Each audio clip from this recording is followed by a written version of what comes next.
by Madame Rodelyn Ayana. She's been with us for quite some time now. This is about her 4th time on the show, and we are pleased to have her. Miss Rodelyn, good morning. Good morning. I trust you're fine. I'm fine. And yourself? I'm very, very well, thank you. Right. Also, Dr. Titus Bayo, Professor Titus Bayo, of course, is a medical practitioner here in Ghana, but he has a taste for politics as well. He's hoping to represent the good people of Lambusi in the 9th Parliament, hopefully. Prof, good morning. Good morning, Bless. Always a pleasure to have you here. Yeah, I'm happy to be back. Great. Yeah, I've been away for a while in the Yes. constituency and with some few other activities, but I'm glad to be back here. I'm always excited to be here. And I know that in a few days you'll be going up north. Yes, we are looking forward to our campaign launch. That is supposed to be on the 27th of this month, and then the series of activities that will follow. Yeah. Right. If our region will be very busy. I think on the 2nd of August will also be, the Catholic Church will be ordaining the new bishop for WA. So we would also hope to be there. Right. Yeah. Right. Good morning to the people of Lambusi. One person who aspires to represent you is here with us this morning, and of course I'm sure that all of you are doing the watching.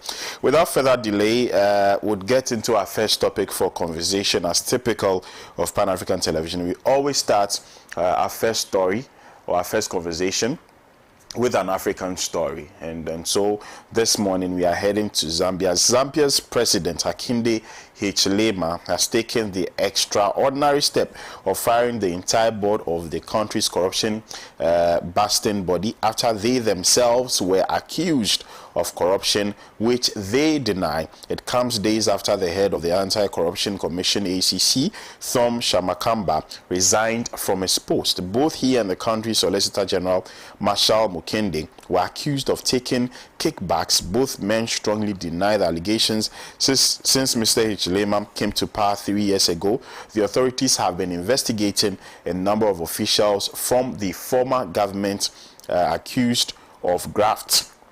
Now, the explosive allegations are that ACC officials have been taking payments from politicians targeted by the probe in exchange for amnesty. Wow. The whistleblower is a man called O'Brien Kaba, who was once a board member of the ACC.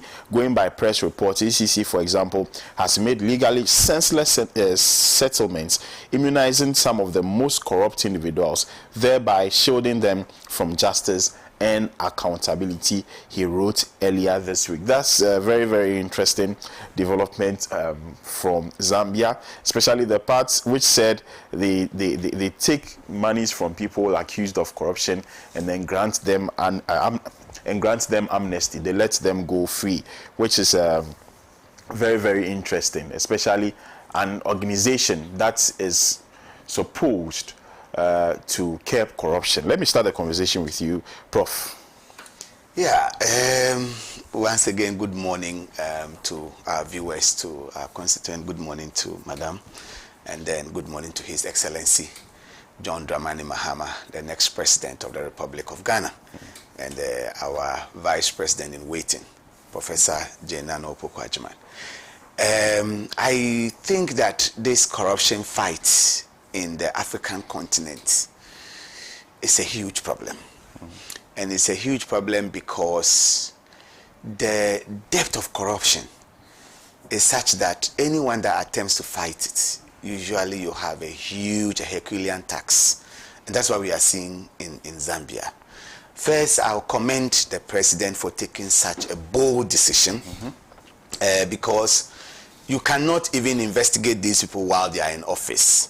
And so for the allegations to come to this level of shielding people, taking monies from them is very unfortunate. And I can understand why the president would take such a decision. But without being prejudicial, you would also imagine that once a body is fighting this corruption, sometimes people will also raise allegations against that body. To the extent that the allegations are not coming from politicians or corrupt people, but from a former board member, maybe it may have some merit. But sometimes it may be a way of the system fighting back this anti-corruption institution. But it's a wake-up call for the rest of us, and for anybody that sets up an anti-corruption or anti-graft agency, that the agency itself may end up being corrupt, because you are setting up this agency not with angels, but with people who are from the same community. And what is happening in the political class, in the various technocrat institutions with the corruption, it's not happening in isolation, a reflection of the society. And so when you are setting up, it's very difficult to find people who would stand for what they believe in and fight this corruption and be very stern and firm. Very often the system will try to corrupt the people themselves, and we've seen examples in this country. And I think that the decisions taken by the Zambian president are long overdue in Ghana. We could have taken some of these decisions, because what do we have in our country? A clearing house, clearing agent, where every allegation of corruption that gets to the president, in fact, even before investigations start, the person is cleared. The case of Madam Cecilia Dapa is an example. Before the person is investigated, the president says, I know you will be clean. I mean, that already is prejudicial, and it makes it difficult for the agencies to work. And then eventually they throw a lot of spokes into your way in the courts, then rifts between Yoko, special prosecutor, a whole lot of issues. Yeah. This is what we are faced here. So if we had a president like the Zambian president who would take far-reaching actions like dissolve the entire anti-corruption agency, appoint new people to start the whole process, the new people coming in mindful of the fact that your predecessors were dismissed on allegations, you be careful. Yeah. And while it is, for me, Bless, it's not on our subject, but it borders on corruption, and I'll raise this here. Since yesterday, I've not had a very good night's sleep. After the expose by Honorable Okujeto Ablakwa on the ambulance spare parts matter, and it is shocking that this morning people are still having their posts. Nobody is being asked to leave office for any form of investigation to take place. Is disheartening. And it's disheartening because I in Lambuse can particularly relate when it comes to the ambulance. We had an ambulance that was decommissioned, packed for months. What is the problem? The ambulance tires were worn out. It cannot move, just tires. And an accident happened not too far from our district capital in Lambuse. They needed this ambulance to pick up people to the nearby district, and it was a challenge. The only doctor serving in the hospital in the district capital was going on leave. He's the only doctor. So when he's going on leave, it means surgeries cannot be done, emergencies cannot be handled. We needed the ambulance to be active. So in case of such emergencies, it can convey people to the next district where they can get a doctor for these services. It was not available. In fact, when the issue got to me, as a private individual, I had to go and buy tires to go and put under this ambulance. And if today I am hearing that a company was given a contract worth $34 million to provide spare parts for these ambulances, and that company was paid $10 million already for no work done, and the fact that the company was even given contract when the company was not even registered as a company, using staff of the ambulance service and generating invoices for a company to be paid, then I ask myself, so were the tires for the Lambuse ambulance part of these contracts? Were they part of the spare parts that were supposed to be replaced? And the ambulance have to be decommissioned until a private individual will buy tires for the ambulance. You see, when we hear these scandals, sometimes we don't relate to it until you really can feel it and it comes close to you. We are hearing just figures. But if you are a woman who needed to be transported from Pina to Nandom, or from Pina to another place, or from another part of my constituency, and this ambulance was not available for you because of tires. If you lost a relative because the ambulance could not move because of tires, and you are hearing that somebody has been paid $10 million, not cedis, and nobody is punished, and it's another scandal that we'll talk about for a week, and things will come back to normal. Sweep it under the carpet. Then this morning, I doff my hat for the president of Zambia.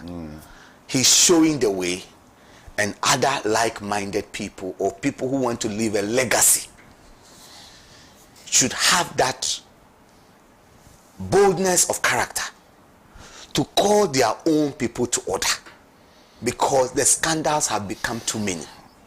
And if it will take far-reaching actions like what has been taken by this Zambian president for people to sit up, why can't we do same in this country? Why can't we? Because if you want to list the scandals in this country, they are just too many.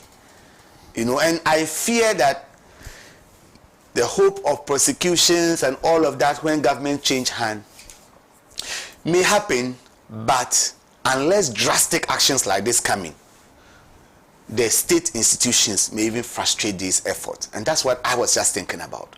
That will a new person who is well motivated to bring these changes, what kind of challenge would a person face from our judicial system, from these state agencies charged with prosecutorial powers? What kind of challenges will somebody determined to fight this corruption canker face? So this morning, I commend the Zambian president highly. Whatever the reason is, these people should have their day in courts or before some committees to prove their innocence.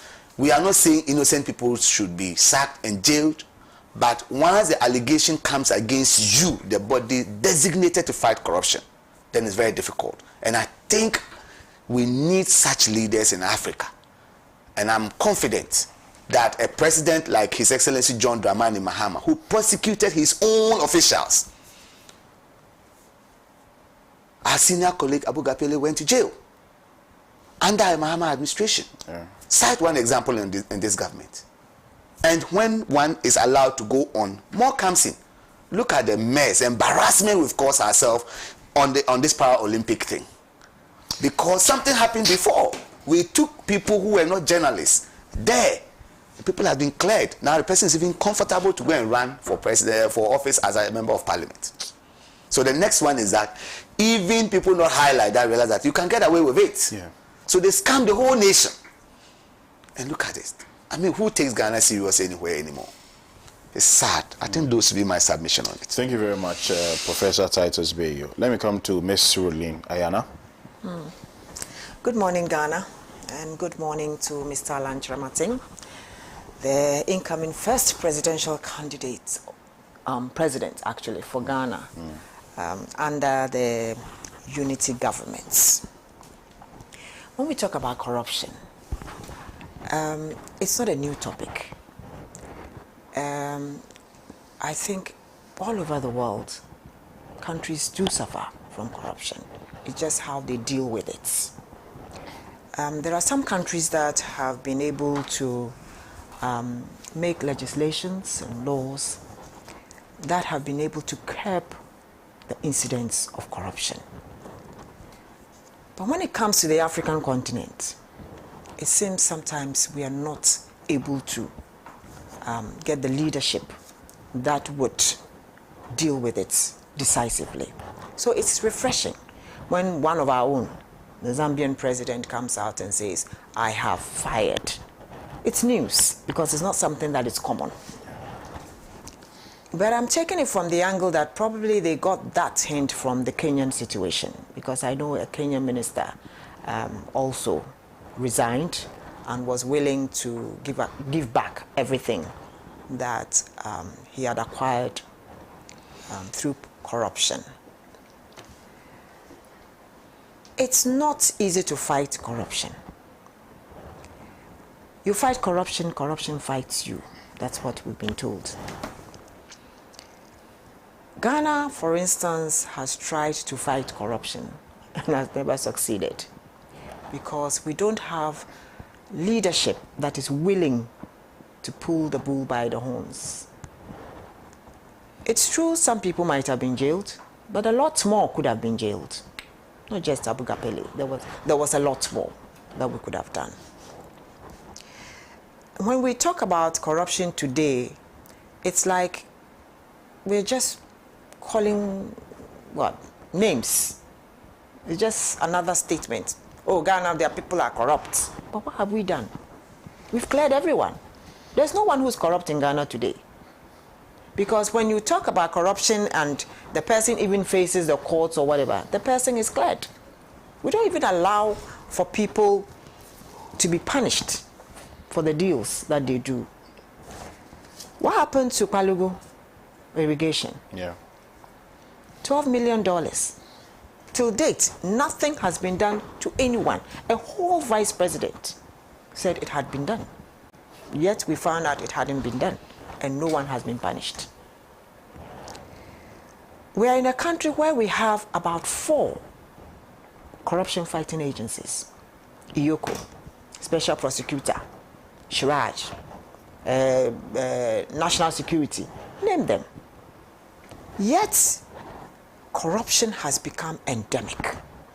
Every time we sit and listen to our Auditor General, we all get sick. People are found to have embezzled state funds, and yet no one is being held accountable. No one is being held responsible. And all that we do is let it slide, because it's either our party member, our church member, our family member, our old school friend, or whatever. So it's very difficult to fight corruption. But thankfully, we of the Alliance for Revolutionary Change have decided that it's time to lump all of them, all the agencies that fight corruption, into one. And then make sure that that one person will be able to handle the situation. Corruption comes in different forms in our country, Ghana. If you look at all the uncompleted buildings, all the uncompleted projects, all the uncompleted whatever, it's all because of corrupt practices. It's because of corruption other governments do not finish the projects of other governments. So they always feel like we have to start afresh. You find a project that is 75% completed, 85% completed, 50% complete, and you leave it to rot. Why? Because of a certain 10%. You will have to give out to a new contractor so that that new contractor can make something out of it. These are all problems that we have to deal with. And if we have to deal with this situation, we need somebody who has the political will to deal with the situation. And if we have to deal with it, we will need Mr. Alan Kojo-Kyerematen. He's been tried and tested. I don't think he's corrupt. And he believes in the ethics of doing business, in the ethics of governance. And we should all follow those ethics. We believe that there should be a mindset of all Ghanaians. We should be able to change our attitude towards what we call state property. It's for the state, so we can take it as and when we want it. All that must change. So Zambia has shown us the way. Let's hope that as Ghanaians, we will learn to take a cue from it. Because not too long ago, we even had to take on the judiciary. Some judicial people were accused of the same thing. So if you can have a judiciary also being accused of this. Ghana in the eyes of God. Yeah. So, yes, you understand? So what next? What else do we do? Yeah. So we can only pray that we get a leader that is decisive and will crack the whip. Right, thank you very much. We are live on YouTube at Pan-African Television, also on Facebook at Pan-African Television. Our next topic for conversation is a pretty interesting one. The Institute of Economic Affairs, that is the IEA, they have come out to tell us that they are going to be conducting a debate amongst presidential candidates and vice presidential candidates, and this has not sat well, or this did not sit well, particularly with the National Democratic Congress, who have accused or have actually asked the IEA if they are a front of the New Patriotic Party. Well, the IEA have responded, and the NDC's concerns were that the IEA particularly did not inform them before coming out to say that we are going to have, or they are going to have, a debate. Let me read to you what exactly the IEA has said in relation to this particular story. Response to press statement issued by the spokesperson of the Mahama 2024 campaign team on the IEA's announcement of its intention to conduct presidential and vice presidential debates for the 2024 elections.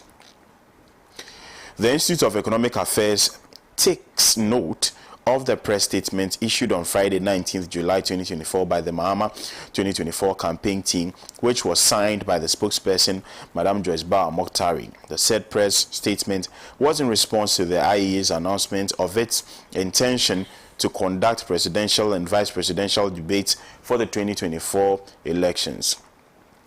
While thanking Madam Mokhtari for a response, the IEA reacts as follows. The IEA is on record as having initiated presidential debates in this country in the year 2000 and has consistently pursued this noble public-spirited function with integrity, with the exception of 2020, where no debates were organized because of the COVID-19 pandemic.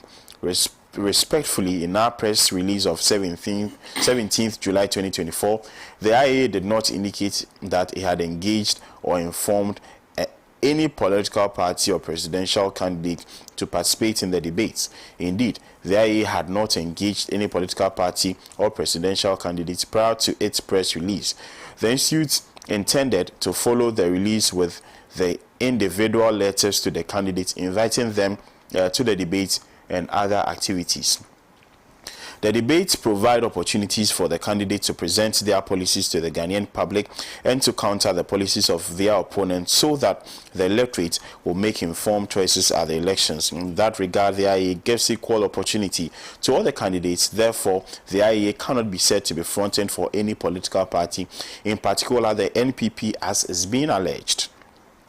The IEA respectfully encourages all presidential and vice presidential candidates to participate in the debates, which offer the platform to explain their policies and programs to the electorate to win their votes. The debates contribute to enhancing Ghana's growing democracy and should be seen as such, as it always does. The IEA will be writing to the presidential candidates, inviting them to participate in the debates and the other activities.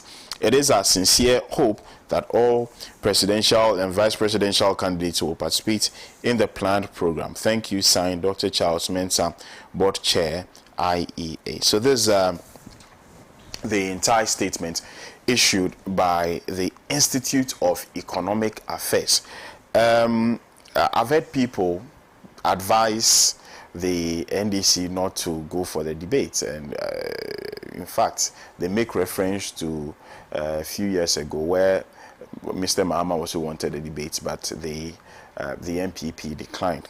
But in relation to this particular release that the IEA has brought out, I want to ask you, Mr. Titus Bay. Of course, I do know, I've lived long enough to see some debates by the IEA. I think a few years ago it was the vice presidential candidate of the NDC, who, and of course Joy FM, the then morning show host of Joy FM, Kujo Oponkruma, who was your assistant head boy, your assistant head boy back in school. Yes. So they were actually moderating it, but isn't the IEA supposed to find out from these presidential and vice presidential candidates first? Aren't they supposed to first inform them before coming out to say that we want to have a debate. Is that not supposed to be the case?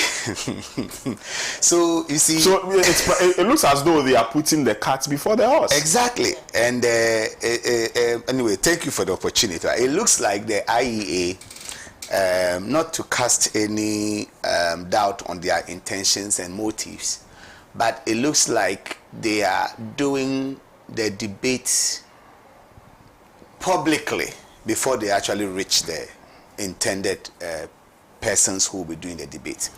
And you have to watch the sequence of things.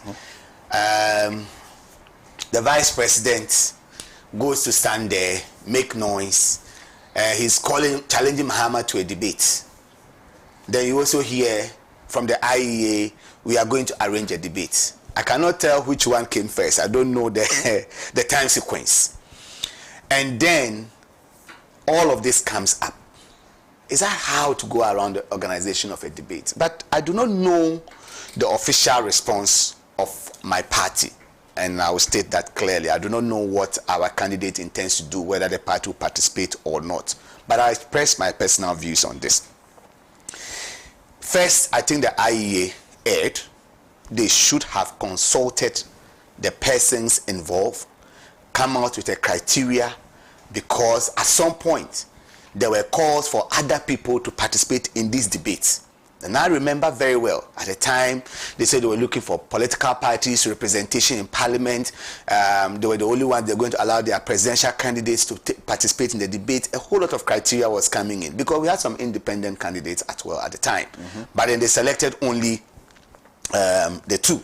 So is it the same thing that they are going to do? What are the modalities in the selection? All this should have been done, because now we have the movement for change coming in. We have Cheddar and others coming up. Who are you calling, and what will be the modus operandi, and why do you go public first? So those are my questions with the IEA. Now, to coming on the back of a public call from Dr. Bawumia, and I think that perhaps is the most laughable call. And I am surprised that sometimes the media do not play back Bawumia's words to him. This same person who has completely lost any form of credibility, is unfortunate that have a certain vice president who you cannot take any word that comes from him with any pinch of truth or honesty. Bawumia has lost credibility. He has a credibility crisis to handle. He has made himself, I don't know, for a better word, like a laughing stock. And it looks like the office of the vice president is being denigrated. It's very, very, very unfortunate. It's a very high office that we must respect. But for you to stand on a political platform and call, I'm challenging His John Dramani Mahama to a debate on the economy, when this same person went to stand in a campaign platform before 2020 and said that Mahama is calling for a debate, we will not debate him. He should come and tell market women why prices of goods are high. He should come and tell drivers why they are being harassed on the street. They should come and explain to people why the exchange rate is this way. Has he explained these things to anybody before calling for a debate? Has he done that? He should go back to that statement he made and listen to it and respond to each of them one by one. When he has done that, then he has the impetus, he has the moral right, the temerity to call someone for a debate. I think somebody's got to tell His Excellency the Vice President some truth in his face. You can't do that. For heaven's sake, you go and stand there and tell your opponent that, come and explain to Ghanaians. He talked about the cedi. Today, what's the cedi to dollar ratio? When Mahama left office, the cedi was no more than 4 Ghana. The dollar was no more than 4.5 Ghana cedis. Today, what is it? Has he bothered to explain that to the Ghanaian populace before calling for a debate? He said we should come and explain price hike. You took inflation to 54%, never seen in this country. Has he explained? Haircuts on pensioners. And I saw my lecturers, professors begging that their savings, lifetime savings, should be released to them to be able to buy medications. Has Bawumia explained this to anybody and calling for a debate on the economy? So we will throw back his words to him, and I'm throwing them back to him. I don't know the official position of my party, but as an intellectual, one who is a student of politics, following politics in this country, I challenge Dr. Bawumia to come and explain these very questions he asked Mahama to explain them to the Ghanaian before calling for any debate. His Excellency John Dramani Mahama is an excellent communicator. Nobody doubts that. He doesn't fear debates. He is not in government. Just recently, he opened himself up to be grilled by the media. What didn't we find? And that day, I felt very proud to be a member of the NDC. In fact, I felt very proud listening to him. This was somebody sitting down, and his extempore response speeches to questions that were coming, not being briefed by any technical team. You could see his sound understanding of every aspect of the economy. And that is what experience gives to a man. One who has held this office before, who has treated with the greatest respect that you can give to that office, and has a proper understanding of the issues. So I do not think that His Excellency fears debates, but the question that will be on the mind of His Excellency and on the mind of every NDC person is that, are you willing to debate a habitual liar? Are you willing to debate a man who has lost complete credibility, a man whose word you cannot hold true, who can come and say something on the debate ground and the next day is something else? I don't know whether anybody is willing to do that. I don't know whether His Excellency is willing to do that. Because if I were going for a debate with someone who would organize a lecture at the Central University, give us theories on how to manage an economy, and then he's handed that economy as the head of the economic management team, he takes us into coma, takes the economy into coma, to the extent that we couldn't borrow anymore. You borrow your way to the point that you couldn't borrow. We're downgraded into junk status. This man has the moral right to call someone for a debate on the economy. His first debate platform should be playing back his own questions and answering them to the people of Ghana. He should go and take the 170 questions he asked our former vice president and answer them now to the people of Ghana. He should answer the questions he asked Mahama when Mahama called for a debate and answer them now. He should sit down and call the media, apologize to the people of Ghana for telling us that he has jailed the exchange rate and giving the key to the IGP, or tell us when it broke jail, that now the pound is over 20 Ghana, the dollar is 15 plus, when you will receive a dollar that was left under 5 cedis. He should explain this to the people of Ghana before calling for a debate. But if you are going to debate a liar, then it's very difficult, because the person has no credibility. The person has nothing to restrain him, because when you are debating, you are mindful of what you are saying, because you'll be held to it. And you can imagine going into a boxing ring where one is playing by the rules of the game and the other doesn't care. Is there a fight you want to go into? Right? Someone knows that you shouldn't take a blow below the belt. You shouldn't do this way. You shouldn't kick, because this is hand boxing, not kickboxing. And then the other one doesn't obey any of these rules. Is willing to lie. Is willing to say anything and not stand for it. He will never accept blame for anything. Is that a person you want to debate with? Well, these are questions that I think the senior people in my party will sit and discuss. Our candidate will discuss, and we will take a decision. The official position of the party will be made known, and of our candidate will be made known. But to debate somebody with such credibility crisis is a challenge. And if I were to advise His Excellency, I would say that Dr. Bawumia should do a point-by-point response of his own 170 questions. He should take his speech, respond to it. The call that he made, he should go and play that tape and respond to it publicly before anything called a debate comes in. And for the IEA, for them to maintain the respect that we all had for them, I think next time they should do better. Right. Thank you very much, Professor Titus Bayo. I'm sure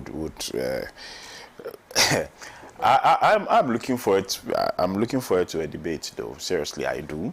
I don't know if the Alliance for Revolutionary Change would be interested in any debate, but I've heard members of the Movement for Change say unequivocally that they want a debate. We want a debate. His Excellency, we want a debate. Is more than ready for a debate. We are more than ready but to debate. For someone like this,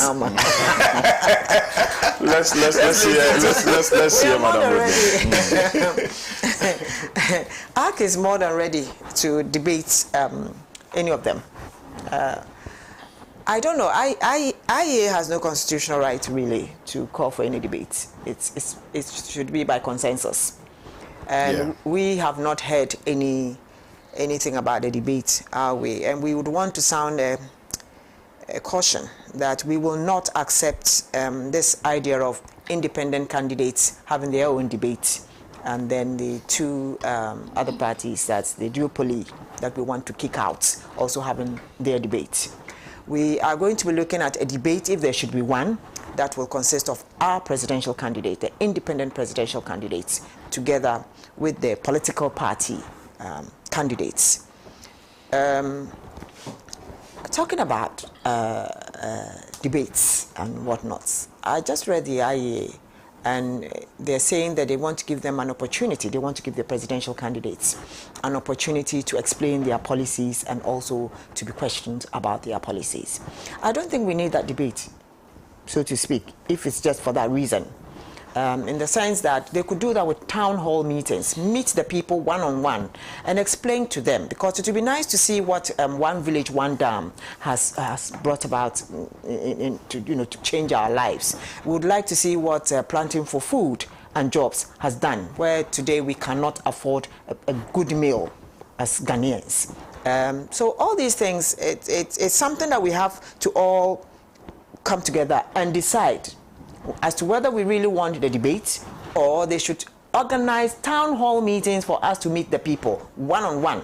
Let's put our plans on the table and let Ghanaians decide whom they want. Looking at debates that we've had in the previous years, if we're going to go by the 2012 debate, for instance, where my founder of the National Interest Movement, Dr. Abu Sakara, was one. I mean, he performed so beautifully. One would have expected that to be something that Ghanaians would love to see, and therefore it would have generated into votes, but it didn't. You understand? So it is not debates that is going to change the minds of Ghanaians. It is our living standards, it is what is happening within us, it is the policies that they promised us that they have failed to deliver. Those are the things that Ghanaians are going to be looking at to vote for them, to give them their mandate. So for us in the Alliance for Revolutionary Change, of which the Movement for Change is a part, we are saying that any form of debate concerning the running of this country, the debate concerning the future of this country, a debate concerning the lives of the people of this country, we would like to be part of. We would like to be part of, because at the end of the day, we want Ghanaians to actually question us, listen to us and question us. And our presidential candidate has not shied away from meeting the press, from meeting civil society organizations, from meeting academicians, nothing. He is always ready to meet with anyone who has a listening ear, and he's always open to questions and answers. Yesterday we were at Legon. It was the same thing, to meet academicians. We put our case forward, they asked questions, and he gave them all the answers they needed. So as for debates, we are not afraid of a debate. But we think that the IEA must, out of respect for the rest of us, at least interact with us before pushing things on us. We must agree on the terms, we must agree on how it's going to, the set out for that debate. Like I said, we will not accept anything but the fact that all of us, all independent candidates and the two political parties that are the duopoly, that's NPP and NDC presidential candidates, will meet on the same podiums. Interesting. Well, then it means that it's going to be a very long debate. Yeah, it has to be. It has to be. Yeah, It's going to be a very long debate. It's a situation in this country where we need to let Ghanaians open up their minds, and then they start at least listening to other voices, because this whole idea of the duopoly with NDC, NPP, NDC, and it's gone long too much for us to see the benefits. We haven't benefited 32 years of this and we've seen nothing. It is time for them to listen to someone who will say, I am standing in for Ghana. Everybody together, we will build this Ghana and make it a better place. So you see, debates, as earlier on mentioned by Madam Rodalyn, are not new to the political dispensation. But I think sometimes we try to equate the presidential debates in the US to our debates here. The impact of the debates in the two jurisdictions are not the same. Yeah. They are definitely not the same. We've seen what has happened to the old man Biden. Yeah. The impact of, in fact, the debate finishes political career, and then everything else, and he has to quit as a candidate. The same impact is not done in Ghana. As she had alluded to, you can have an excellent debate, but Ghanaians are not judging you based on only that debate.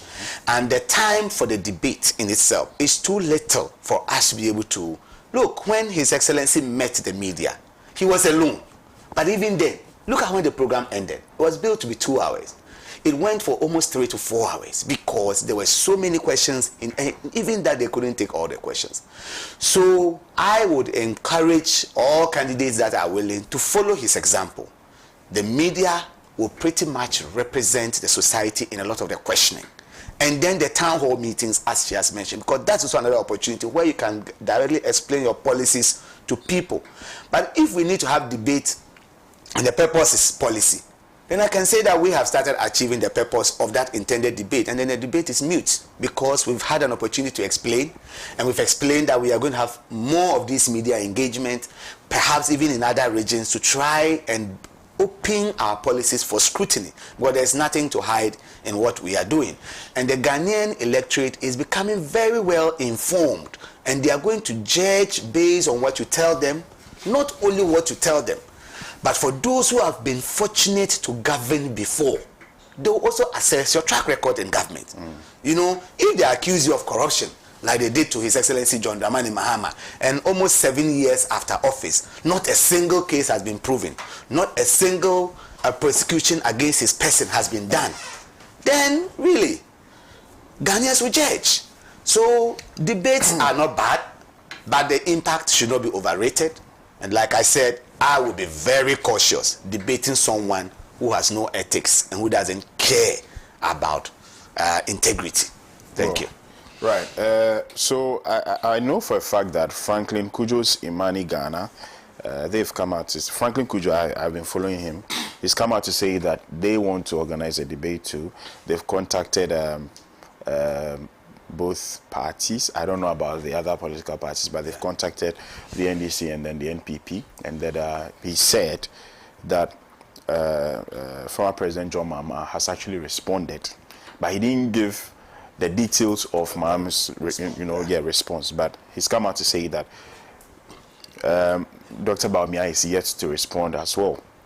I don't know if he's contacted the other political parties like the Alliance for Revolutionary Change, the CPP, who do not have a candidate yet. PSC too, same. I don't know. I mean, I don't know about that. But then also, Madam Ayana made a point. Yeah.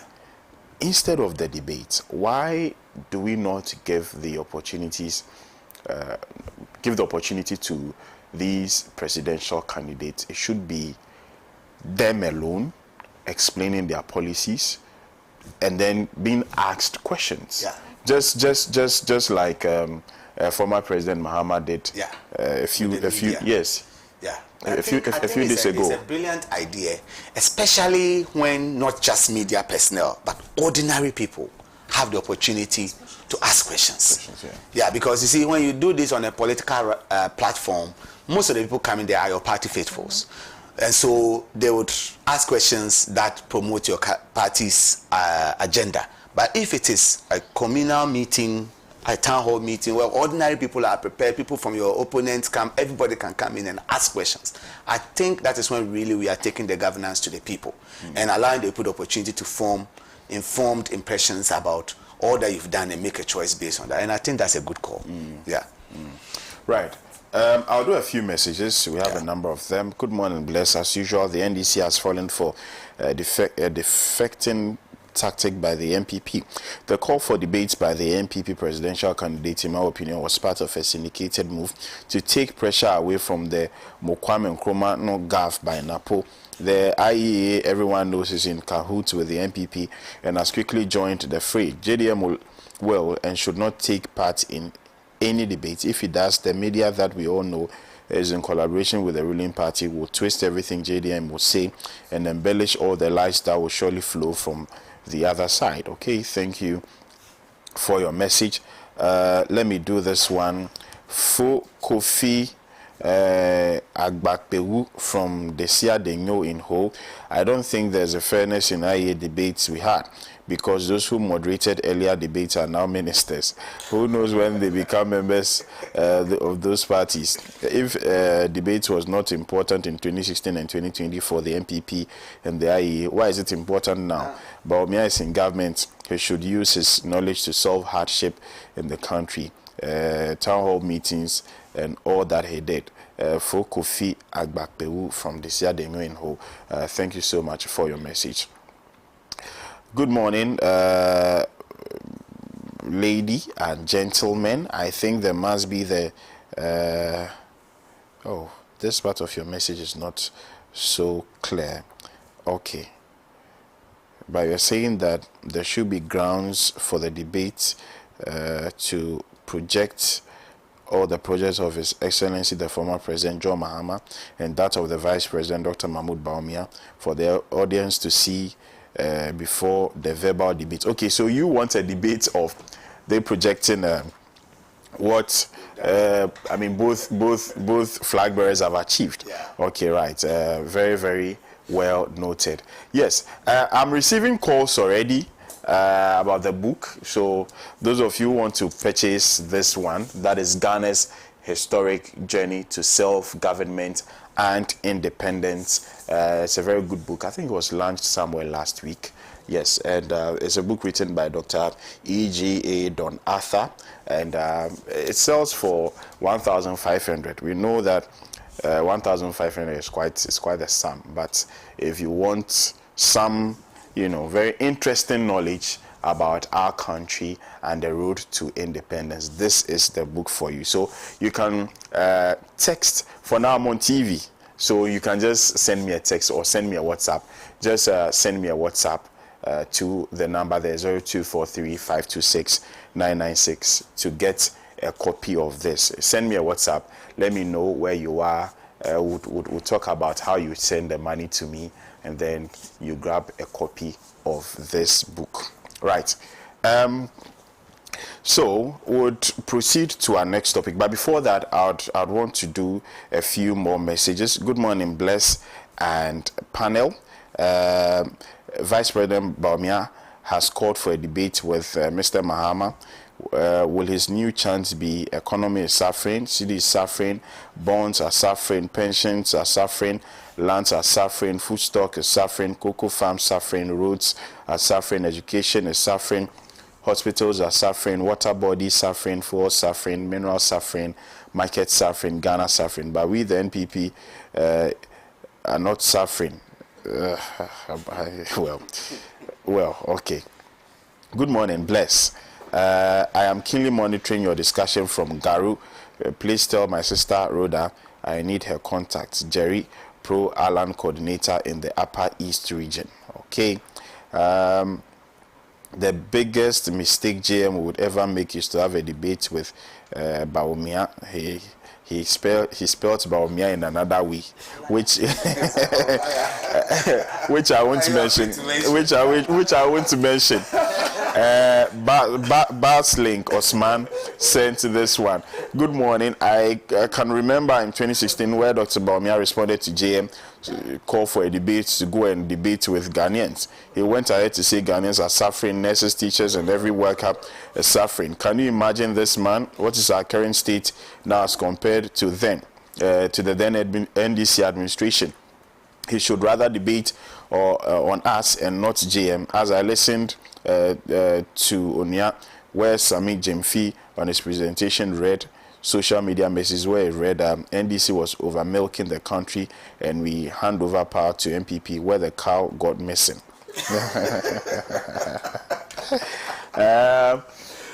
Audu from Boko sent this one. The cow is missing.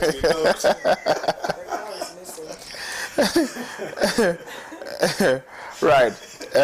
But have you taken note of the trending story, or is it the trending promise from the hour about the mobile phones? Yes.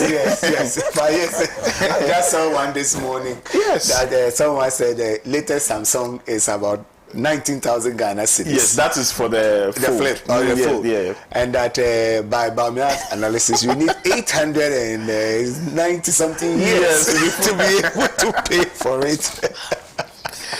You know, when you make such unguarded statement, these are the repercussions. You know, it's there's a lot to learn from the conduct of the vice president as a young politician.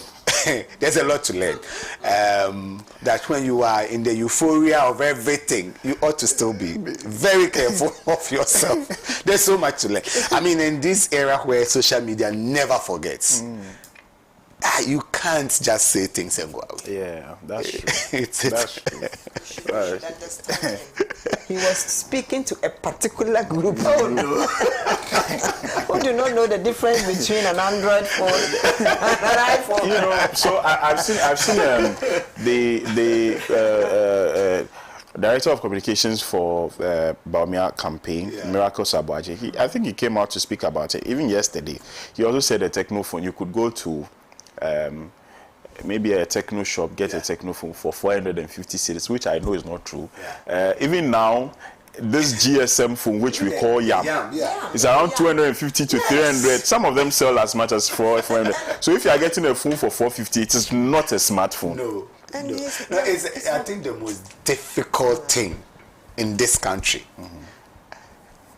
difficult job for anybody in this country now, is to be a communicator for the MPP. Honestly. Well. Yes.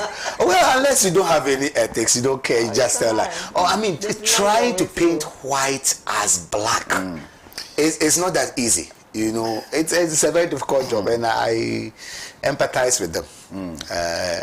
Right. I'll do a few more messages. This one here is in Chi. It says JM. So pay Yama Mia 1, Nature 1 Ghana cedi for 60 years. Mia 2, Nature 2 Ghana cedi for 30 years. Press hash now being an iPhone 15 for 500 years. McDonald from Elembele sent this one. Thank you, McDonald, for a message. Good morning, Bless. We need all of this, Bless, to calm down. To calm tempers. And the tension in the country. Yes, because where we are going. Ghanaians have a real good sense of humor. Right. Yes. So Shaibu Isa Al Hassan is doing the watching. Good morning, Shaibu. Isa Al Hassan, thank you so much for your message as well. You are in Tamale, you want a copy of the book. It is 1,500 cedis. 1,500 cedis. So if you want some, just send me a WhatsApp message on 0243 526 996. 0243 526 I'll find a way to get it to you wherever you are across the country. I'll make sure it reaches you. Right, I'll read two more messages, then we'll proceed to our next topic for conversation. Honorable Bill Solomon Dakra says I should read his message. I will. Good morning, Bless. Hey, so you want me to read your message and then you even got my name wrong? Good morning, Bless, and your panelists. Please, Baumia should be bold to face the media, just like his main opponent, JDM, did. If he has credibility and believes the economy is in the right path, or is on the right path, he should face the media. My greetings to Uncle Titus. I'm Dakra Solomon. Okay, Dakra Solomon, I hope you're happy now. I have read your message. This one here says that, good morning, Pan-Africa TV. Seriously, what's Baumia coming to even tell us regarding this? His calls for a debate. Can he stand Mahama debating any aspect of the economy? I'm Kofiga from Bato. Good morning, Kofiga. I have read your message as you have instructed me to do.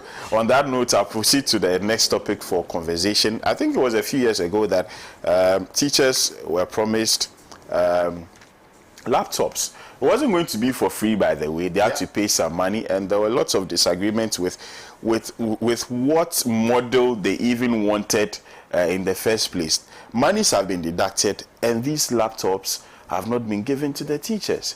And we're hearing also now that government is distributing tablets to students, when in the first place you've not even satisfied something, an obligation for which money has been paid. Again, Mr. Titus. So, Bless, as an educationist and someone in the education sector, I feel sad when I see things like this. As much as we are in the digital revolution, the digital age, and we need these digital aids or tools to be able to deliver our work effectively as teachers. I'm a teacher. I'm a university lecturer as a teacher. And so I can really much understand what these teachers are saying. But I think the story of these teachers and what happened, you heard they hooted at the Deputy Education Minister. That's the height of anger. And I'm happy that that's the way they show their anger and not any other form. And I think government should be taking cues from some of these things and handling them seriously. The next thing you are going to hear government communicators say that they are going to say they are either Alan supporters or they are NDC supporters who were doing that, instead of facing the reality and solving it. But it's a summary of the total posturing of this government. Why am I saying so? There is a government of contrast, theories and contrast. So they will tell you a theory that they want to promote businesses. They want the private sector led. And they contrast that by the reality, by actually killing businesses. All right? This is a government that says private sector should lead and come and collapse banks and render so many people unemployed. Now, in the education sector, you are preaching digitalization. You have run away from economy to become a digital expert. That is what you want to be known for. And in that space, the basic tool that the teacher needs now, a laptop, which is not for free. You've deducted the money. Yeah. Yet you are not supplying it. You supply, and when they make noise, they do a patchy distribution to quieten the system. My question is, who was given these contracts? Has the person been paid? Because the teachers have been deducted as source. Yeah. Why are you not supplying? And see, a lot of things are happening in this country that if you sit down as an independent person and think, like they've challenged everything that we held true, fundamental concept. A government that will not provide textbooks, but provide questions and answers to the students. Past questions and answers to the students. It just is very difficult to comprehend. Like someone will say, I can't think far. Because you have not aided the student to learn and understand the subject, the concept of what is supposed to be taught. Is a student in school just to pass an exam or to appreciate some concept? So the textbook that they need, when we were providing an average of 3 textbooks during the tenure of Professor Jane Nana Opukwu-Agyeman as Minister for Education, this woman ensured that at the time she was living of it, on the average, a student was entitled to about 3 textbooks. Now, you can't even get an average of 1 textbook per student. You change the curriculum, rendering all those textbooks useless. There's a new curriculum. You haven't provided enough textbooks. You are supplying tablets. Granted, assuming that you want to go even digital, and you are going to put all the textbooks on this tablet for them, it will make sense. But rather, we supply past questions.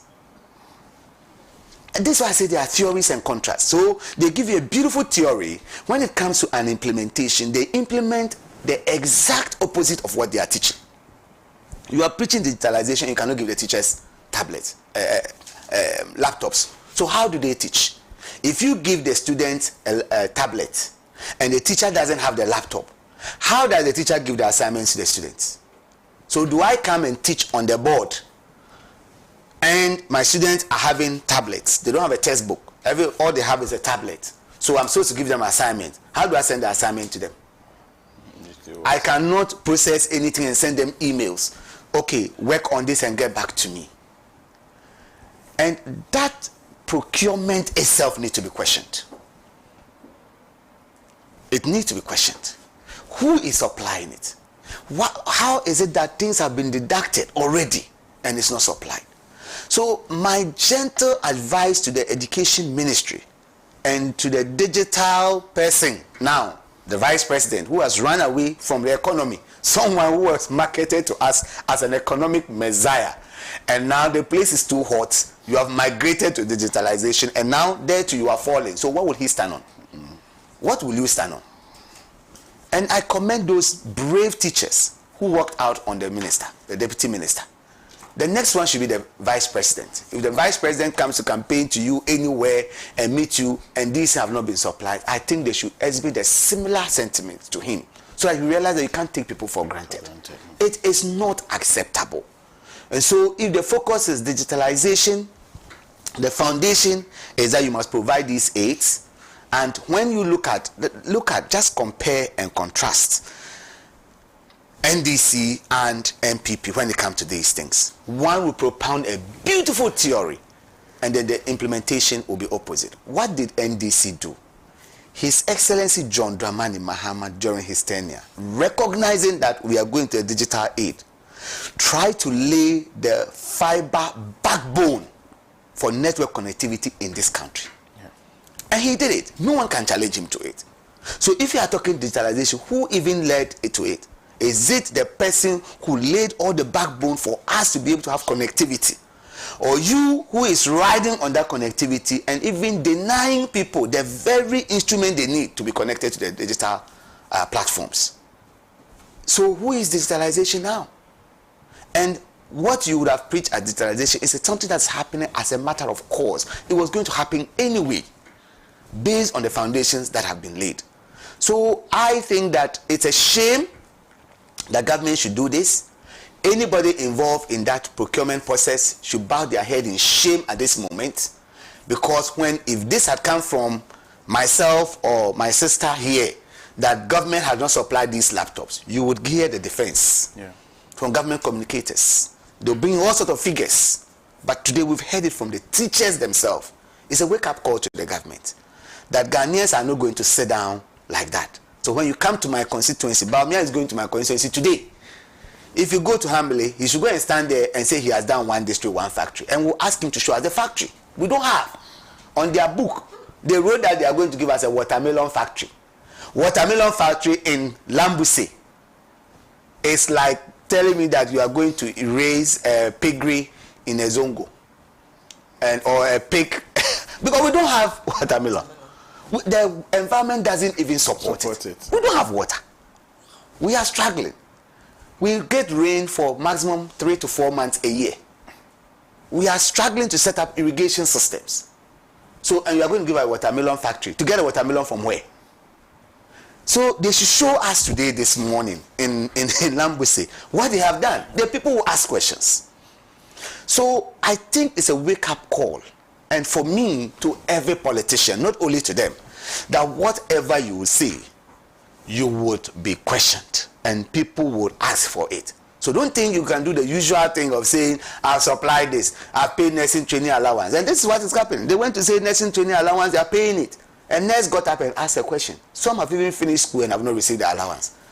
So you saw the vice president's shambolic response. Oh, I'll check out with the Ministry of Finance, I'll do this, and make sure that it is done. The following week, they did some small patchy payments. Then there was some noise and ended there. Bless. Something else is going to happen this very soon. Since 2020, and I'm putting on this platform, since 2020 batch, no nurse has been recruited into the public service. I heard that. And you know what's going to happen? Before election, they'll recruit. It's the same script they are going to play back. But I don't know why they can't even create intelligent ways around it. Before the 2020 election, they recruited about 22,000 healthcare workers between November and December, and said all of them are to start work in the following year. The concept was that they were hoping that if they don't win power, we've given the trouble to you, go and manage it.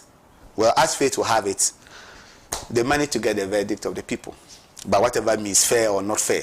Now they had to start writing letters explaining back to people, explaining to the ministry to take them in phases, not to take all of them all at once, because for political expediency they gave financial clearance to so many people at a go. So I'm telling the Ghanaian nurse listening to me, the hygiene worker listening to me, the health worker listening to me, nutritionist, dietitian, all the cadre of healthcare workers who are listening to me this morning that have finished school, have demonstrated and are tired, and no appointments are coming. They will come very soon. And if you go out of excitement to go and vote for this government because you've been given clearance after being made to wait from graduating from school in 2020 till now, then they'll keep playing the same script. The teachers have shown us the way. Let us all show our disgust by how we vote come 7th of December. Right. Professor Titus Bayo is a former General Secretary of the Ghana Medical Association. Yes. And so he knows his stuff. He knows what to say. He knows what to say. Yes, of course he does. He does know. It's a game of two people. MPP does it to NDC, NDC does it to them. So for us, we are saying no, just the two of you go and sleep. Because the same thing happened during the Mahama time. RLG, laptops for university students. Some got, some didn't get. You understand? Yeah. But we didn't make a promise that we're going, and we didn't charge anybody for it. This one, but the scandalous nature of this is that the people have actually paid for it. Well, and they wanted laptops with their own specifications, but that wasn't granted. No, it was government's own specifications, and now they don't even have what government. I think government said something about loading those laptops with curriculum, educational materials. But that could be done. So that was what I can remember offhand. But is it the laptops or the tablets? The tablets were the same also the tablets, for the students. They're supposed to do that. Yes, for the students. Yeah. So it's something that is quite interesting to read from the teachers and stuff like that. I was amused. And then I sat back and I asked myself, teachers doing this already? There are about 2 teacher unions apparently on strike or something, or sit down. So listening to this also is like, wow, the teachers are waking up. But then I tell myself, well, Nanado has only about 4 or 5 months to go home. So maybe now they know that he can't bite that much. But right, it's quite interesting because you see, we've just, I think African Union just had a meeting which was attended by some former heads of states, and the whole thing was on education, economy and peace. And so you realize that all over the world, education is just that one conduit that we can use to better our lots and also to build our economies. So you should not be joking with teachers. This is not something that we expect the government to be doing. So I'm happy that the teachers are speaking. I hope that the students who are also complaining that even though the Vice President had come out to say that they had distributed a certain number of tablets, most of them hadn't gotten it. They just heard that there was such a thing out there. I don't know why we like controversies sometimes. Asking the teachers even to pay for the laptops for me was wrong, because they were using it to teach our own students and our own children. government should have given those laptops to them for free. I agree. It should have been a situation where every school would have a certain number of laptops to be used for free by the teachers. And even sometimes the children can browse through some of those things. But as usual, this government will always find something to do that will bring controversy because they like controversy. Laptops are an essential component for our educational system right now. Whether even children who are in KG and stuff are given play tablets and stuff. So you see that it's something that everybody wants to be able to afford or to have, and therefore, if for nothing at all, it should be made cheaper for us in the markets so everybody can buy. But if you're not going to do that and you are charging people, you've charged them, you've taken the money out of their payrolls, and you have not delivered. Meanwhile, you're not giving them back their monies. At least they could go back into the open. For all these years that you've kept their monies, they could have gone out into the open market to acquire them, to buy them.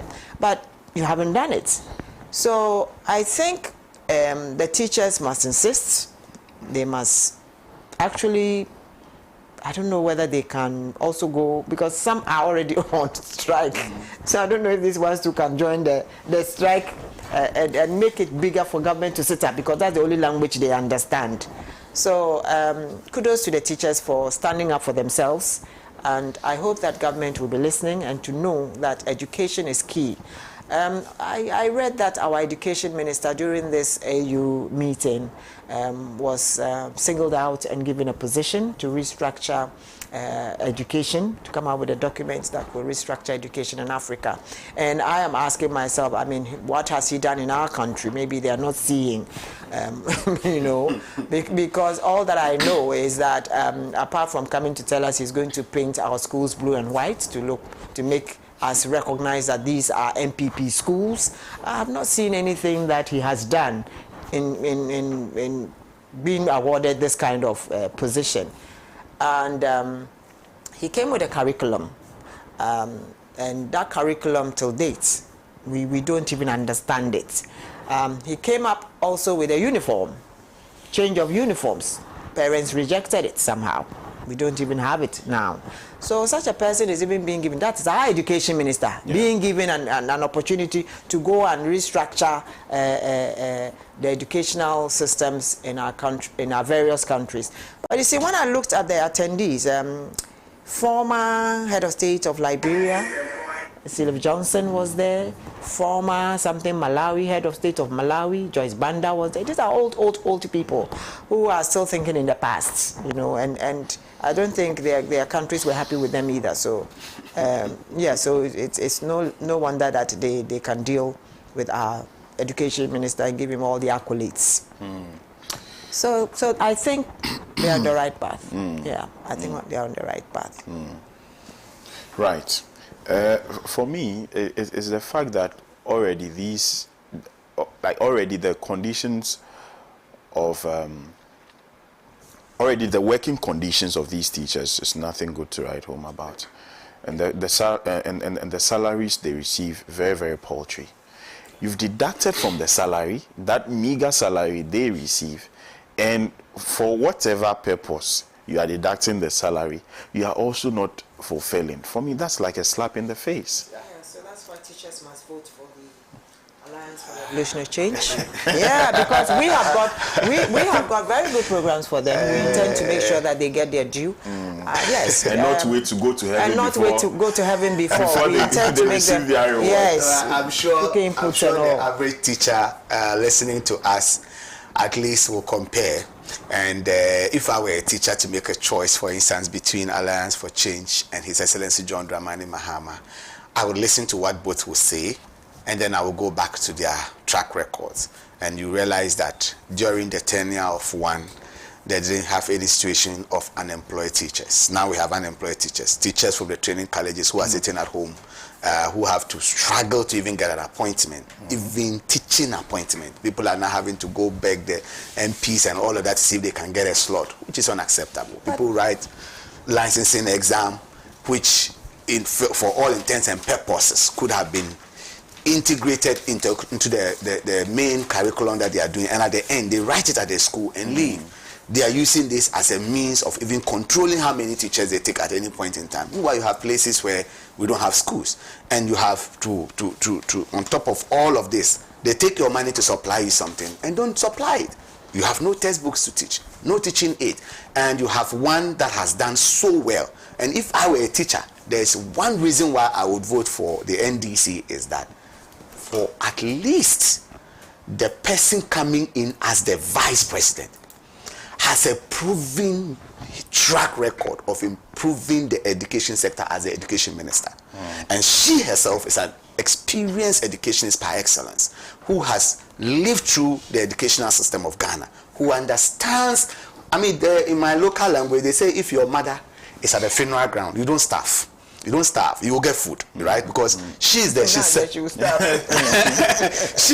the thing, so you get your share. And so, if you have a teacher who has gone through the mill in the second highest office of the land, the vice president of the Republic of Ghana, I'll be very happy as a teacher. And so I call on those teachers who are going in for their laptops and crying for them that, yes, there's one who empathizes with you, and that is the John and Jane ticket. So when that comes, look at their track records and then give us the opportunity to come and do better. You have a track record that Yes. we have to look at. Yes. We are building, and we are telling them that they need to be trained in the right skills and the right type of teacher training that will enable them get jobs, and not leave school and come and sit at home. There are schools around, that need some particular skilled teachers, and they are empty because the teachers were not trained in those skills. You understand? So it is not always about the fact that they are sitting at home, but because they've not been trained in the right skills to be able to teach or impact on a certain group of students. That's another problem. We intend to make sure that we correct that system. Right. Let me head to Facebook. I have a number of messages.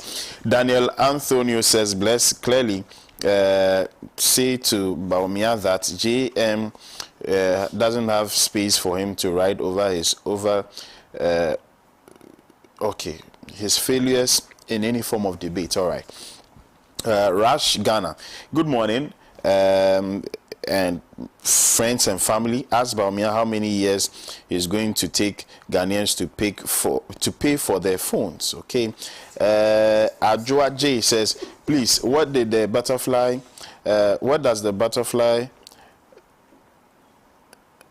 Well, it's not so clear. Ajwa, please come again. But Mamie Jewa says the duopoly is the problem, and only the voters can suppress it. We need a government of national unity in order to transform Ghana. Alan is a serious politician, has an excellent track record, well organized and pragmatic. A vote for him will lead Ghana to financial independence. Okay. The time we find ourselves in, we need experienced hands. Right. Johnny Kuju says, good morning, bless. Let me tell you for a fact that Mahama is not going to debate Baumia today. He's not going to debate him tomorrow. Baumia has no credibility for Mahama to waste his time to debate him. Okay, thank you. Filippo Kwabre Kasam says, good morning. It is possible for the MPP to break the 8. Greetings to Father Juan Cantonam, my daughter from Poma Manson, Echa Felix, and to Starboy Ahafumim Airport. Okay, thank you for your message. This one here says that the chief and people of Seshiri also must speak about the sacking of Honorable Dr. Ifiye. It's so sad. Anyway, regards to lawyer Michael Kwe Jr., PC for Dome Kwabenya constituency, and Honorable Nana Madukua, PC for Okaikwe North by Comensa Pilatu. Thank you, Comensa, for your message. This one here says, good morning, bless. I've always admired Dr. Baumia. He's a good person by nature, but has allowed himself to be painted black and be corrupted by this Nanado MPP. I don't know why, but some of us in the MPP feels the party aims at destroying him. In my area here, it was all MPP, but since this Nana Addo Baumia government came in, the battle has changed from MPP, NDC to NDC versus Movement for Change. Alan all the way. Gideon from Akosombo All the way. sent this one. Good morning, Pan-African TV. Sometimes I feel sorry about how Ghanaians think during this Akufo-Addo Bawumia era. It's not good to rear fowls for a living, but it's good to own a phone without a job. Wafa Yao Asaman Kese. Don't worry, Wi-Fi will be free. Well, interesting. Let me say a hearty good morning to Stephen Peng. Mr. Stephen Peng is one of our cherished viewers. Always makes time to watch us here on the show. He sent a message. Bless Bawumia should have his debate with the following: the market women to help reduce transport costs, the industry players to assure them no taxes in his, there'll be no taxes in his government, the governor of the Bank of Ghana to explain the 68 billion Ghana cedis loss for 2023, the finance minister to retrieve our $12 million from the Japadel on the London Stock Exchange market, the PDS scandal, the SkyTrain deal with South Africa, and the SML debt deal. His Excellency John Mahama is a busy man, too busy to waste his time with any international liar. Please, Stephen Peng from WA. Good morning, Stephen Peng, once again, and thank you so much for your time. Please, I beg you, do not send messages to my personal number. That is the message number, 0559 919 802. My personal number is just for the book. If you want to purchase the book, I'm dealing with money. If you want the book, if you want this book, send a message to 0243 526 996. But if you are contributing to the show, please send your messages to 0559 919 802. I'll be more than glad to read your message. Right. This one here says, good morning, my brother. Currently, I'm reaching out to you from Tamale. My brother, come to Tamale and see what farmers are going through. So the question I want to ask this morning is, what happened to the planting for food and jobs? A lot of money was released from Parliament into this program. My brother, where are the jobs and where is the food? Remember, Madam Hawa Kumsin told Parliament that the monies that were given to her couldn't build meaningful dams. According to her, the monies could only build dugouts. Today, what is the impact of the one district, one factory? What has been the impact to the Ghanaians and, for that matter, the Ghanaian markets? My brother, I'm sad this morning. Our very own Alhaji Hamza from Pig Farm, one of our cherished viewers, sent this one. This one here says, good morning. Please, JDM should not accept any debate from this Bawumia. Remember, Akufo-Addo didn't show up for the IE debate in 2016 when all Ghanaians were waiting for him. Yet they voted for him, and today there's a state of a messed up economy. All right. Thank you so much for your message. We have our final topic here. Two nominated for Supreme Court. For I think for the first time in a long time, we'll be able to discuss all the topics that we've tabled for this morning's discussion. That's because Audu Ishak is not here. He's actually texted me to apologize. He's not feeling too well this morning. That's why he's unable to be here with us. Two nominated for Supreme Court. I think it was because of this and comments that Speaker Bagbin made in Parliament yesterday that occasioned the sacking of the Seshiri or so Member of Parliament.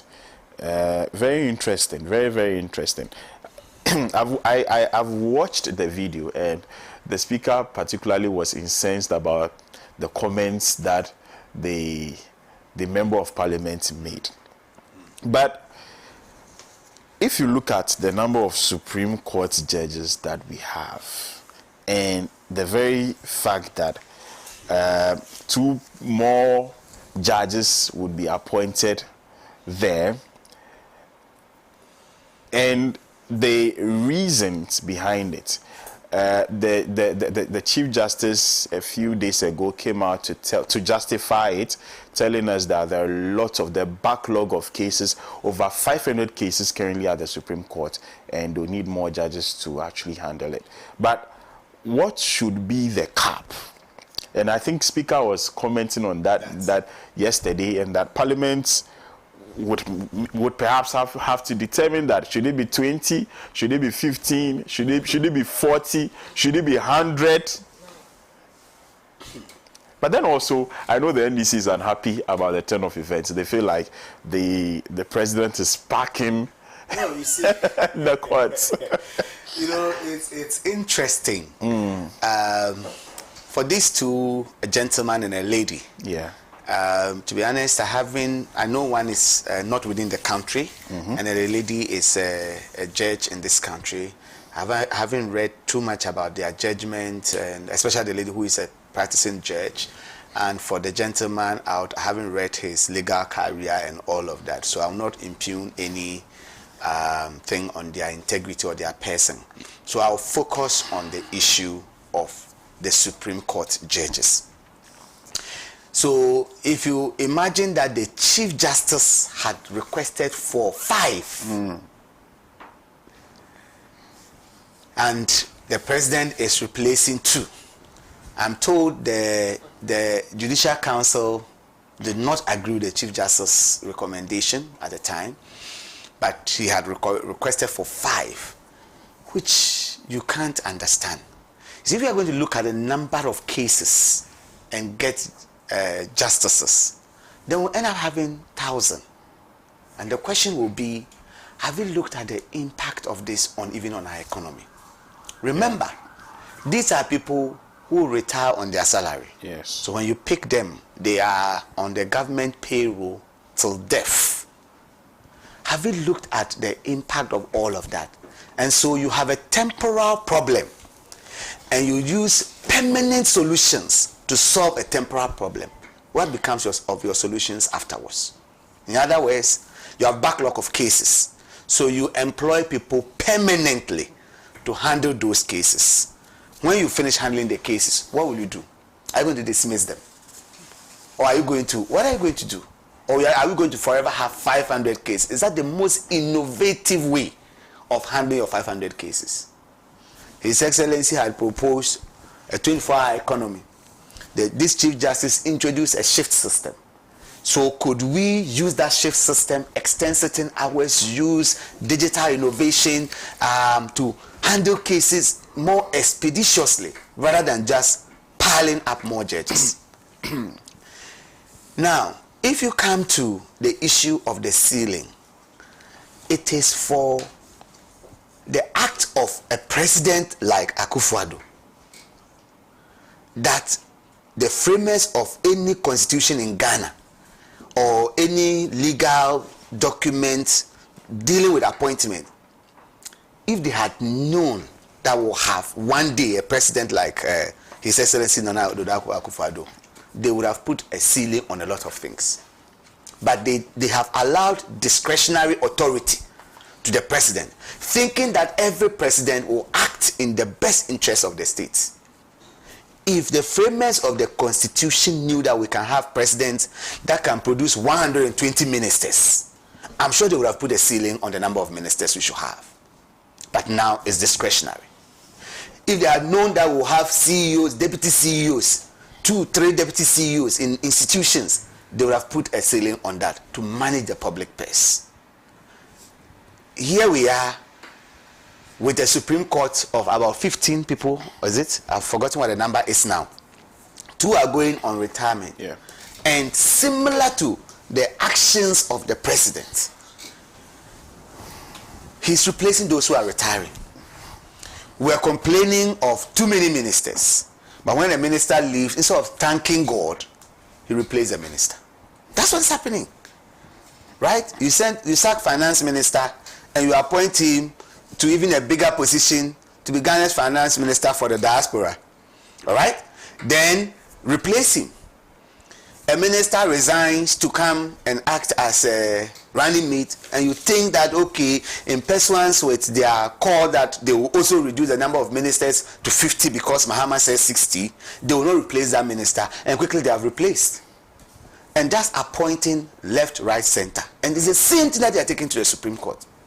So I say that Ghanaians will be grateful that they haven't even carried through the threat of 5, and they are coming to 2. But if you ask me, not with regards to the personalities in question, the 2 are not even necessary. If we are seeking to manage the public purse, and we can use innovative means to hear these cases expeditiously, we don't need 15. We don't need 17. And so if we really want to introduce a cap that we can manage, then when people retire, we shouldn't even replace them. So the number comes down to a manageable number. How many Supreme Court judges that a country like the US have? I don't know managing cases. I've heard legal argument, their cost structure is not the same as our cost structure. Their federal court, Supreme Court is different from our court system, whatever. I'm not a lawyer. But all I know is that we can manage this with a smaller number and hear all these cases expeditiously. And it's not about increasing the numbers. I would have been happy if the president did not replace. And why a president would want to make sure that all the people on the Supreme Court very soon will be people that he alone has appointed. It beats anybody's imagination. And when people say they are weaponizing the courts, then people say, no, that is not it. Why? You see, the law says that justice must not only be done, but must be seen to be done. Yeah. And sometimes we interpret what you do, your actions. And I heard Comrade Kwesi Pratt say that when Mahama comes to power, one of his biggest challenge is going to be if he tries to prosecute people, corrupt officials, he will struggle because the biggest opposition he's going to face is the court system. Look at what is happening. Non-government functionaries are appointed to the High Court. Non-government functionaries are appointed to the judicial system. So when you come, how are you going to fight anybody? Using the judicial system. When Mahama made a comment about this, people were questioning it. That is also now coming to appoint NDC judges. But that is not it. But why? So it's unfortunate that His Excellency, the President, doesn't see reason in controlling the numbers and thinks that everybody that retires, he has to fill up. And we're actually cooking a plan to appoint 5 to take it to about 20. It's unfortunate. So I'm not surprised that he's replacing. And I don't know what Parliament will do about it. But just to pass a little comment on what happened when the Speaker spoke about this. Mm-hmm. I'm not going to argue on the merit, the substance of the matter, because I'm not versed with all the standing orders of Parliament on what one can say and what cannot say. But just watching the demeanor and the response that the Honorable Member of Parliament spoke to the Speaker, I think it doesn't show respect. It doesn't. You could make that same point, but in a more respectful way. And I think that is what elicited that kind of response from the Speaker. Yeah. And you see, somebody who would not take disrespect. Yes, we need to respect that house. Yeah. You see, it's an arm of government, a very important arm of government. And I only got to know just recently that it is more difficult to sack the Speaker of Parliament than it is to sack the President. It is. So that means because to sack the President, you need 2/3 of Parliament, members of Parliament, to pass a vote of no confidence in the President. To do that to the Speaker, you need 3/4. So you need a higher number. Yeah. So that tells you that is not an office to joke with. There's a reason they want to protect that office, so that the person can be an arbiter. The person can be one that moderates discussions there. And so to speak to him that way, and that usually I look at the office, not the person.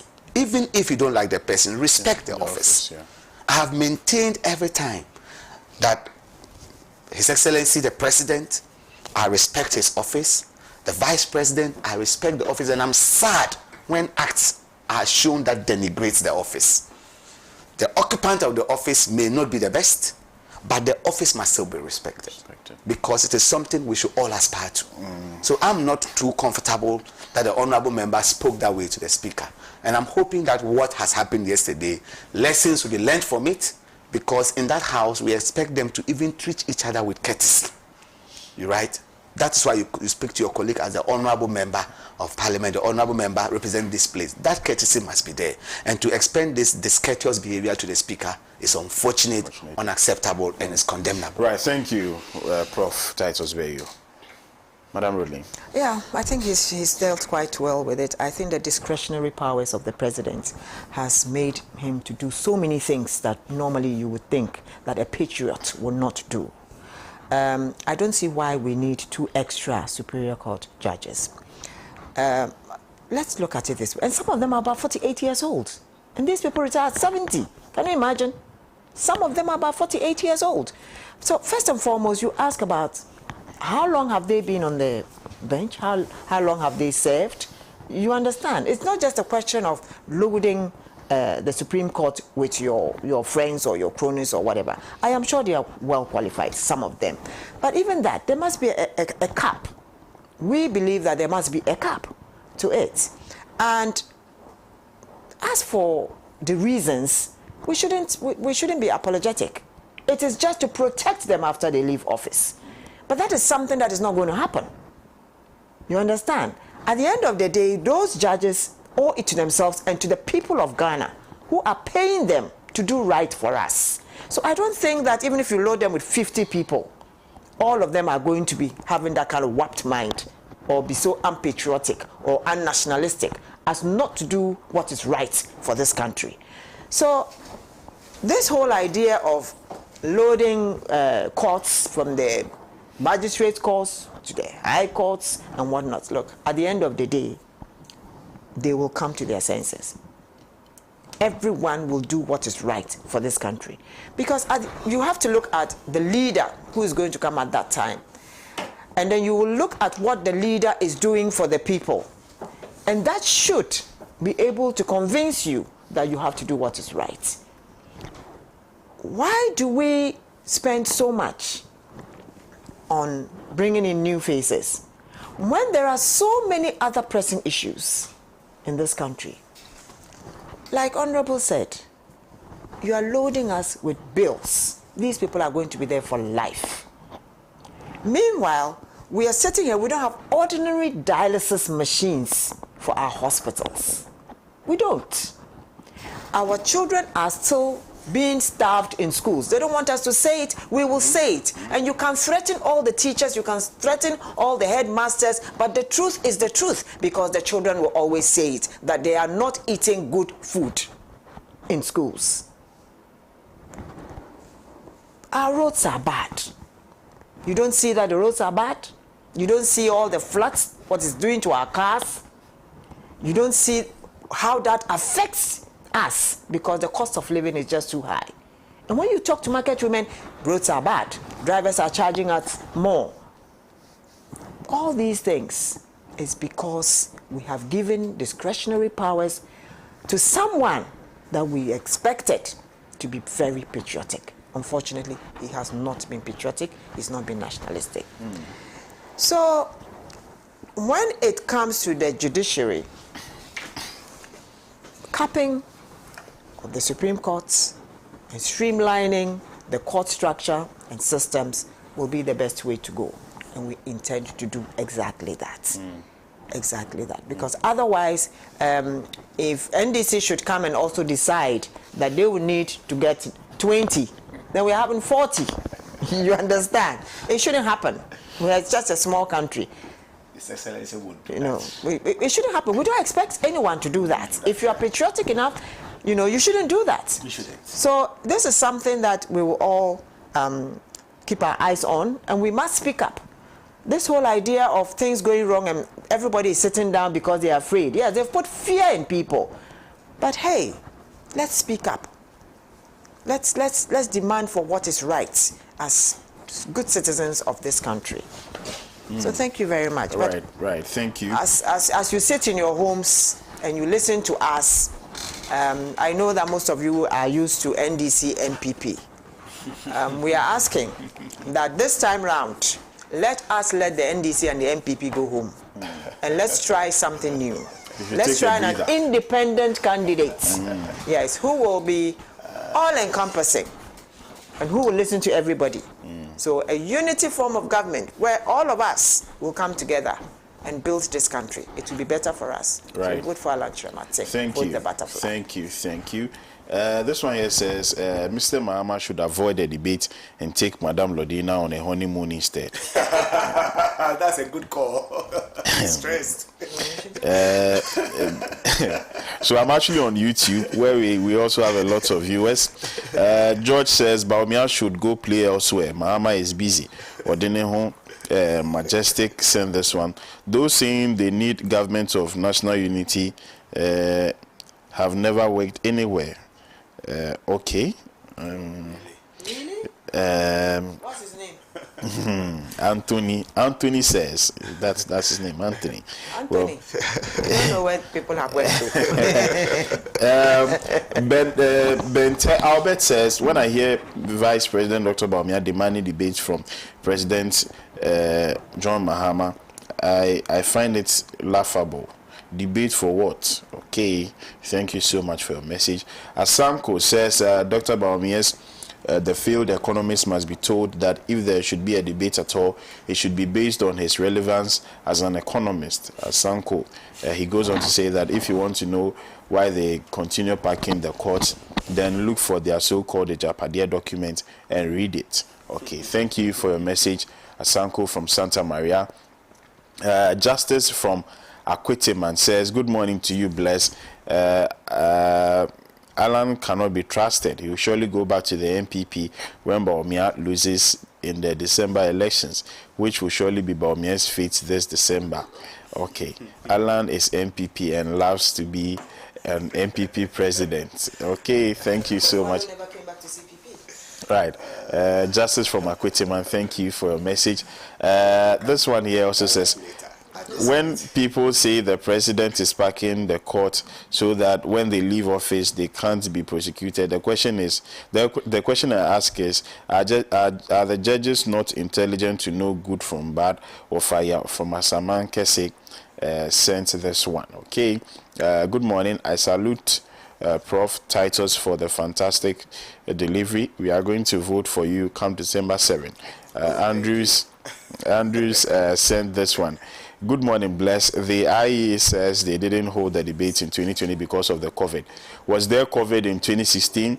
They just want to assist the vice president to revive his campaign, which is already dead. Joe from Tadi. Okay, good morning, Joe. Thank you for your message. This one here says, good morning. While serious-minded GM is talking about policies that will mitigate the hardship on Ghanaians, you are talking about selling phones on credit. Are you serious? Divine.